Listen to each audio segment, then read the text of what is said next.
झालावाड़ से बड़ी खबर आपको दे रहे हैं। शहीद जवान का पार्थिव देह पहुंच चुका है असनावर कस्बे में लोगों ने पुष्प वर्षा कर श्रद्धांजलि दी है। शहीद जवान को सेना के वाहन से पार्थिव देह खेरखेड़ा गांव रवाना हो गया है। पैतृक गांव खेरखेड़ा में सैनिक सम्मान के साथ अंत्येष्टि यहां पर की जाएगी। खेरखेड़ा गांव के रहने वाले थे शहीद पवन प्रजापति। तो कल शहीद पवन प्रजापति के परिवार के लोगों को उनकी शहीद होने की जानकारी सेना के द्वारा दी गई थी, जिसके बाद परिवार के लोग असम पहुंचे थे और उसके बाद आज जो है उनका पार्थिव देह झालावाड़ के असनावर में पहुंचा सबसे पहले, जहां पर लोगों ने उन्हें श्रद्धांजलि अर्पित की और यहां से सेना के वाहन के जरिए जो तिरंगा रैली है वो निकाली गई है, जहां पर लोग पुष्प वर्षा करते हुए नजर आए। हालांकि मौसम इस वक्त बहुत ज्यादा खराब है, बारिश हो रही है लगातार, लेकिन उसके बावजूद भी यहाँ पर जवान के प्रति लोगों ने अपनी श्रद्धांजलि व्यक्त की है। खेरखेड़ा गांव के रहने वाले थे शहीद पवन प्रजापति। अब किन वजहों से ये जानकारी अभी तक नहीं मिल पाई है कि आखिर उनके शहीद होने की जानकारी जो सामने आई थी, इसके पीछे वजह क्या थी, अभी इस बारे में सेना की तरफ से कोई भी जानकारी आधिकारिक तौर पर नहीं दी गई है और उसके बाद ही स्पष्ट हो पाएगा। हालांकि प्रथम दृष्टया ये सूचना मिल रही थी कि एक हादसे में वो शहीद हुए हैं। अब फिलहाल सेना के वाहन के जरिए जो जवान को श्रद्धांजलि अर्पित की जा रही है और सेना के वाहन से ही गांव पहुंचेगा उनका पार्थिव देह, जहां पर परिवार के लोगों के बीच गमगीन माहौल नजर आ रहा है। आपको बता दें, कुछ ही समय बाद खेरखेड़ा में सैनिक सम्मान के साथ अंत्येष्टि की जाएगी। तो परिवार के लोग, गांव के लोग इस वक्त नम आंखों से अपने युवा नौजवान जवान को श्रद्धांजलि देते हुए नजर आ रहे हैं।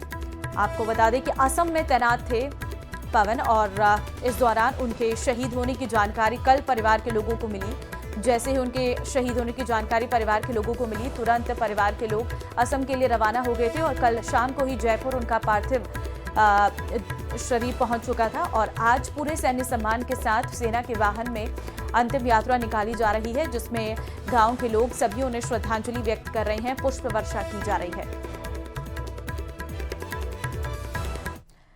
अजमेर से बड़ी खबर आपको देंगे, जहां पर तारागढ़ में वन विभाग की जमीन खाली करने की तैयारी। जिला प्रशासन ने अवैध दुकानों पर लगाए हैं लाल निशान। पुलिस प्रशासन ने जाब्ते के साथ लिया है क्षेत्र का जायजा। अवैध रूप से रास्ता बनाकर किया जा रहा था दुरुपयोग। कई दुकानदारों ने प्रशासन के नोटिस का जवाब नहीं दिया है। कुछ दुकानों का कोर्ट में चल रहा है केस। तो जानकारी इस वक्त आपको हम दे रहे हैं। अजमेर से ये बड़ी खबर इस वक्त निकलकर सामने आई है। तारागढ़ में वन विभाग की जमीन खाली कराने की तैयारी है। जिला प्रशासन ने अवैध दुकानों पर लाल निशान लगाए हैं। पुलिस प्रशासन ने जाब्ते के साथ जो है क्षेत्र का जायजा लिया है। अवैध रूप से रास्ता बनाकर किया जा रहा था दुरुपयोग। कई दुकानदारों ने प्रशासन के नोटिस का जवाब नहीं दिया। कुछ दुकानों का कोर्ट में चल रहा है केस। बहुत स्वागत है आप सभी का, आपके साथ मैं हूं ममता तिवारी। वक्त हो गया है मारू राजस्थान का। सबसे पहले श्रीगंगानगर से आपको बड़ी खबर देंगे, जहां पर खाद्य गोदाम के औचक निरीक्षण पर निकले हैं मंत्री किरोड़ीलाल मीणा। पीडब्ल्यूडी कॉलोनी स्थित इफ्को के गोदाम का निरीक्षण किया गया है और अचानक से कृषि मंत्री वहां पर पहुंचे हैं। कृषि मंत्री किरोड़ीलाल मीणा के अचानक पहुंचने से वहां पर एक बार फिर से हड़कंप मच गया है। कुछ दिन पहले भी कृषि मंत्री किरोड़ीलाल मीणा ने श्रीगंगानगर की बीज निर्माता कंपनियों पर छापेमारी की थी। कृषि मंत्री किरोड़ीलाल मीणा की छापेमारी के दौरान मिली थी भारी गड़बड़ी। तो देखिए, कुछ दिन पहले भी बीज निर्माता कंपनियों पर रेड मारी थी और अभी जानकारी सामने आई है कि खाद्य निरीक्षण के गोदाम में एक बार फिर से पहुंचे हैं कृषि मंत्री किरोड़ीलाल मीणा। पीडब्ल्यूडी कॉलोनी स्थित इफ्को के गोदाम का निरीक्षण उनके द्वारा किया गया है और अचानक कृषि मंत्री के पहुंचने से वहां पर हड़कंप मच गया है। एक बार फिर से यहां पर गड़बड़ियां जो है वो देखने को मिली है। गोदाम में छापेमारी के दौरान भारी गड़बड़ी यहां पर देखने को मिली है। तस्वीरें आपके सामने है। कृषि मंत्री का ये अचानक से पहुंचना खाद के गोदाम में और वहां पर छापेमारी करना, जहां पर भारी अनियमितताएं मिली हैं। अब ऐसे में कुछ देर पहले बीज निर्माता कंपनी पर भारी रेड पड़ी थी और अब फिर से खाद गोदाम के औचक निरीक्षण पर निकले हैं मंत्री किरोड़ीलाल मीणा। मंत्री किरोड़ीलाल मीणा का साफ तौर पर कहना है कि किसानों के साथ कोई भी छलाव नहीं किया जाएगा। और अशोक हमारे संवाददाता फोन लाइन पे हैं, उनसे अधिक अपडेट लेते हैं। अशोक, क्या अपडेट है आपके पास? मंत्री किरोड़ीलाल मीणा कहां पहुंचे हैं अभी? देखिए, कृषि मंत्री किरोड़ीलाल मीणा के द्वारा कुछ दिनों पूर्व ही श्रीगंगानगर जिले की बीज उत्पादक कंपनियों पर औचक छापामारी की गई थी और आज एक बार फिर से वो श्रीगंगानगर जिले के सूरतगढ़ पहुंचे हैं और वहां पर जो इफ्को का गोदाम है और आईपीएल का गोदाम है, वहां पर औचक निरीक्षण कर रहे हैं। फिलहाल जिस तरह से कृषि मंत्री किरोड़ीलाल मीणा के एक बार फिर से श्री गंगानगर जिले की उर्वरक और बीज उत्पादक कंपनियों पर जो छापामारी की जा रही है, औचक निरीक्षण किया जा रहा है, उससे निश्चित तौर पर बीज निर्माताओं में और उर्वरक स्टॉक करने वाले व्यापारियों में काफी हड़कंप मचा हुआ है। क्योंकि कल रात को तो श्री गंगानगर के पड़ोसी जिले बीकानेर में थे कृषि मंत्री किरोड़ीलाल मीणा जी, लेकिन अल सुबह उनके द्वारा अचानक श्री गंगानगर जिले के सूरतगढ़ पहुंचे हुए और सूरतगढ़ में वो औचक निरीक्षण कर रहे हैं। फिलहाल जैसे ही कृषि विभाग के अधिकारियों को पता चला कि किरोड़ीलाल मीणा इस समय श्री गंगानगर जिले के सूरतगढ़ में है, तो वो भी मौके पर पहुंचे हुए हैं और पूरे मामले की छान पड़ताल की जा रही है। जी ममता, गोदाम से क्या भारी गड़बड़ियों की शिकायत है? देखिए ममता, पिछली बार जब औचक निरीक्षण कृषि मंत्री किरोड़ीलाल मीणा जी के द्वारा किया गया था, तो बीज निर्माता कंपनियों में काफी गफलत पाई गई थी। यहाँ तक कि या तो नियर एक्सपायरी प्रोडक्ट को ही दोबारा से रीपैक किया जा रहा था, और जो बीज फॉर्मुलेशन के जो स्टैंडर्ड मानक होते हैं, उन मानकों को कहीं ना कहीं नजरअंदाज करते हुए एक रॉ मटेरियल को ही बीज सर्टिफाइड बीज बनाकर बेचने की प्रक्रिया बीज निर्माता कंपनियों के द्वारा की जा रही थी।